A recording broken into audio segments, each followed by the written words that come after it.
After Jesus was baptized and after he was tempted, he was invited with a few of his friends to a wedding in Cana.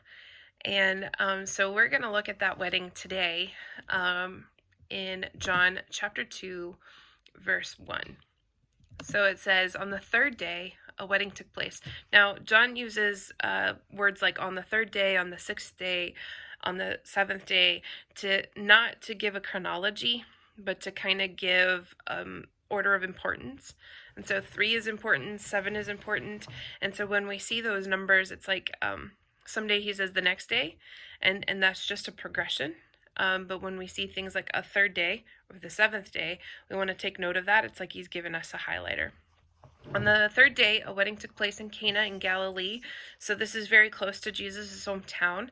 And so he would have been invited to this wedding. Now, the wedding would have been a 7-day feast, and the groom and his family would have been responsible to have enough food and drink for people to enjoy for 7 days of feasting and dancing and singing. And so picture Jesus at this wedding, feasting and dancing and singing. I think we often think that Jesus is really stuffy, that he's like, removed.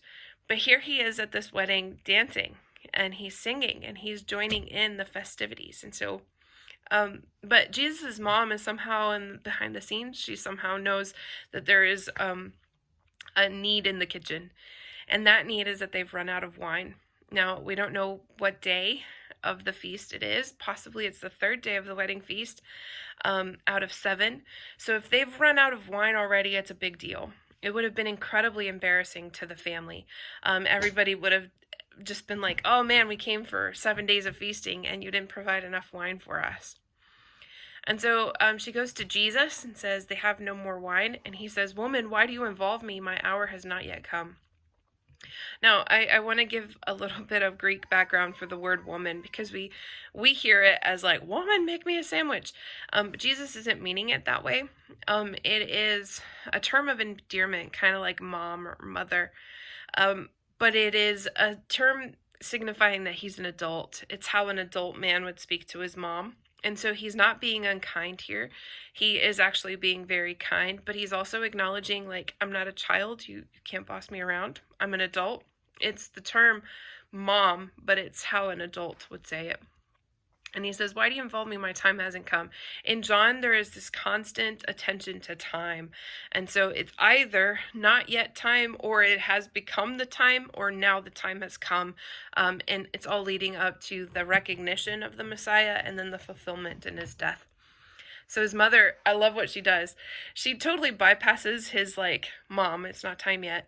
And she looks at the servants and says, do whatever he tells you.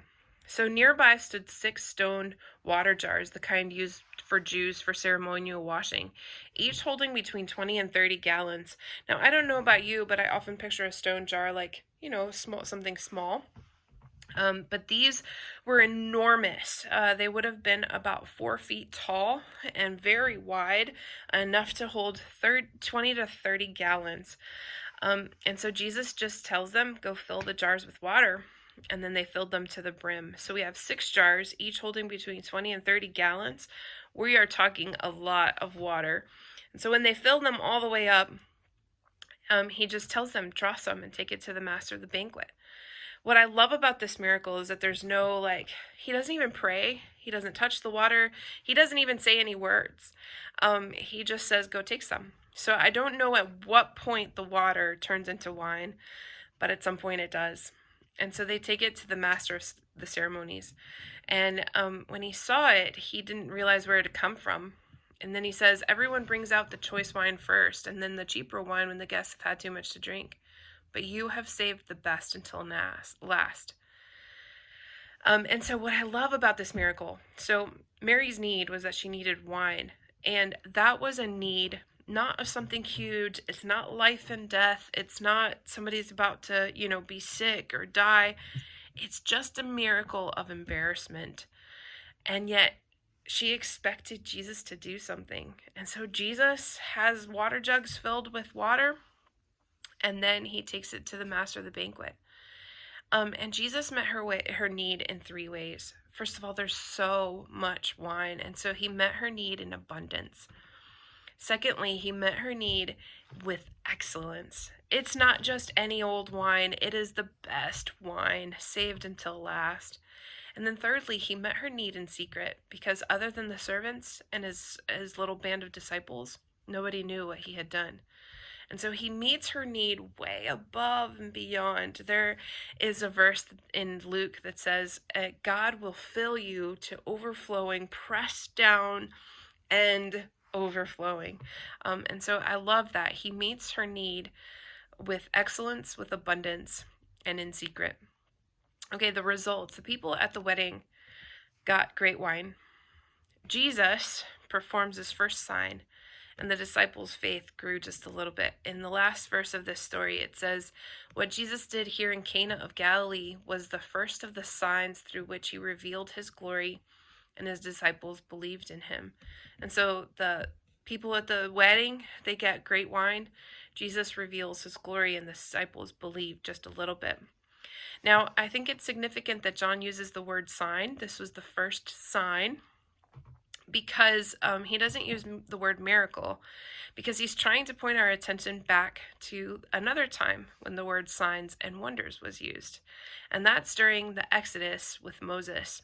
The very first plague that Moses did in Egypt was turning water into blood. And here the very first sign that Jesus performs is turning water into wine. And so I want you to see the power behind this symbolism. With the first plague, water into blood led to death and destruction, massive death and destruction. But here Jesus comes on the scene, and he's trying to say, I am the new and better Moses. This is the new and better exile. I'm creating a new and better Israel. And in so doing, I'm going to do a sign that's similar to that first plague.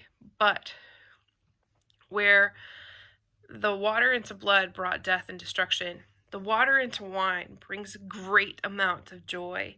It brings life to everyone who sees it and experiences it. And so his first set of plagues brought death, but now Jesus has come on the scene so that he might give life and he might give joy.